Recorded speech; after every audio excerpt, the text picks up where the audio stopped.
L'objectif est dégueulasse.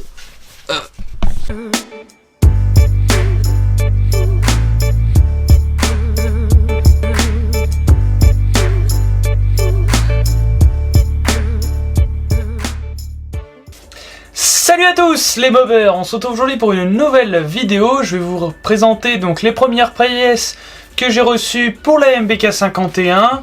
Donc voilà, un petit colis de chez Mir35 avec le début des pièces Doppler. C'est parti!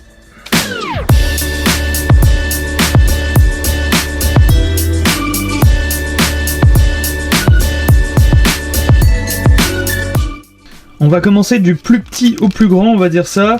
Donc, on commence avec des écrous de culasse, voilà, neufs. Parce que les autres sont complètement rouillés. Donc voilà, on se retrouve avec 4 écrous de culasse neufs. Par la suite, une bougie NGK Iridium. Donc je peux vous donner la référence si vous voulez en description. Mais voilà, c'est la BR10 HIX 6692. Donc une bougie Iridium pour un moteur qui watt. Mais je vous conseille aussi de faire les réglages avant avec une autre bougie avant d'installer celle-ci. C'est-à-dire que vous faites une bougie, vos réglages carbu avec par exemple une B7 et ensuite vous venez installer l'Iridium. Ce sera plus efficace dans ce sens-là. On a une pipe d'admission ensuite, donc une petite pipe d'admission classique, hein, sans marque d'ailleurs. Type origine mais en 15. Il y a un petit défaut au bout, on ne voit pas là au niveau de mon doigt qui est à reprendre, mais sinon voilà, qualité tout à fait correcte. Ensuite en pièce intéressante, on a les clapets, je crois que ce sont des clapets carbone Bidalo.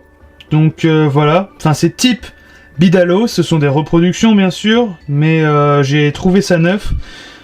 Donc voilà, une petite boîte, enfin une petite paire de clapets sympathique. Ensuite, une paire de roulements et joints SPI SKF, donc ça fait partie des meilleurs qu'on puisse trouver aujourd'hui. Disons que c'est la gamme juste avant les Celeron. Je voulais prendre les Celeron, mais ils coûtent 30 € pièce quand même. Donc là, on se retrouve avec des SKF renforcés. Enfin, je ne sais plus, je vous donnerai la référence, mais voilà, des roulements type compétition, on va dire. Ensuite, on a le Vilebrequin Doppler masse pleine renforcé. Donc voilà, un Vilebrequin comme celui d'origine, mais bien renforcé comme il faut pour avoir des bonnes petites perfs. Voilà le petit Vilo Doppler.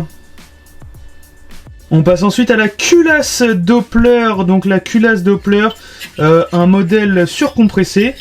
Il va juste me manquer le petit joint torique qui va bientôt arriver avec les autres joints moteurs.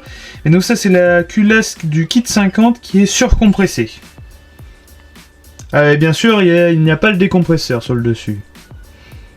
Enfin on finit par l'unique et le seul kit 50 Doppler 6 transferts à échappement booster, je crois que c'est ça, si je me suis pas trompé.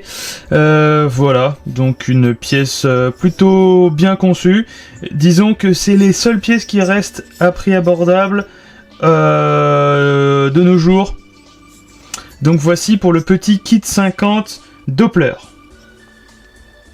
Sans oublier bien sûr le petit piston qui va avec. Voilà, le petit piston monosegment en diamètre 39. Petite mise au point. Yes. Sinon voilà, juste pour rapidement vous montrer, j'ai placé mon petit joint pour prendre les repères et travailler les transferts. Je vais vous montrer ça hop, en direct, ce sera beaucoup plus simple de voir. Hop, vous voyez, j'ai fait des petites marques ici. Bon, c'est pas très propre. Mais en gros, pour retravailler un tout petit peu les transferts. Alors, certains me diront, oui, c'est bien, mais normalement, il faut tester le moteur avant. C'est vrai que je suis assez d'accord. Mais Pour ce qui est du kit 50 Doppler, je ne vais absolument pas toucher pour l'instant au cylindre.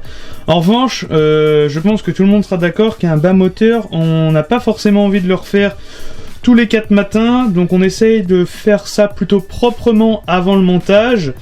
Et puis voilà, tout simplement, histoire de pas avoir à tout redémonter. Même si bien sûr, après, quand on rentre dans le mode de la compétition, dans le monde de la compétition, pardon, il faut réviser régulièrement le moteur. Mais en gros, là voilà, c'est juste faire une petite prépa.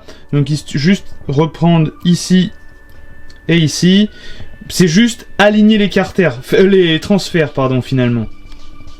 Juste avant qu'on se quitte, je voulais vous montrer rapidement l'électrolyse du pot Bidalo. Alors je fais une petite électrolyse histoire de le dérouiller et de le refaire à neuf. Il sera peint en noir haute température. Voilà, pour disons avoir une couleur unie. Parce que le métal sera sans doute un petit peu abîmé, il y a quand même pas mal de points de rouille. Donc je vais déjà vous montrer voilà l'électrolyse qui est en cours, enfin qui est stoppée mais qui est en cours. Voilà, alors je sais pas si on verra bien, je suis en train de mettre la lumière en même temps, mais donc grosso modo vous avez donc le pot qui est en électrolyse, donc enfin il y a une pince là qui sert de contacteur, mais sinon juste à ce niveau là vous avez une plaque d'inox qui permet de faire l'électrolyse, et ici le pot, donc l'eau n'est plus en émulsion, mais tout à l'heure on pouvait voir énormément de dépôts qui maintenant s'est déposé au fond du bac. Mais on voit déjà qu'on aperçoit le côté brillant du pot, juste au bout de mon doigt là, qu'il n'y avait pas auparavant. Donc voilà, je vais continuer de faire la réaction chimique pendant, je dirais, encore 1 heure ou 2, et puis ce sera terminé. Sachez que pour un pot qui est complètement rouillé, il faut quand même... là, ça fait 12 heures qu'il est en train de faire l'électrolyse. Alors après, vous pouvez regarder ma vidéo à ce sujet, mais ça dépend aussi de la taille de la plaque que vous mettez pour faire l'électrolyse. Moi, c'est une plaque en inox, mais elle n'est pas non plus immense par rapport à la taille du pot, donc c'est vrai que ça joue quand même pas mal. Et donc, au bout de mes cosses, viennent la batterie qui est en train de se charger. Parce que je n'ai pas d'alimentation 12 volts, mais sinon, bien sûr, il faut mettre une alimentation 12 volts. On se pose encore moins de soucis, il n'y a pas besoin de charger la batterie. Merci à tous d'avoir regardé cette vidéo, j'espère qu'elle vous aura plu. N'hésite pas à t'abonner, bien sûr, à laisser un petit pouce en l'air si tu veux voir le projet aboutir. On parle bien sûr dans les commentaires, comme d'habitude. Vous pouvez participer au projet sur Tipeee ou sur Pro T-Ship. C'est le site de ma boutique de t-shirts. Donc je vous mets tous les liens dans la description. Et on se retrouve très bientôt pour une nouvelle vidéo sur la MBK.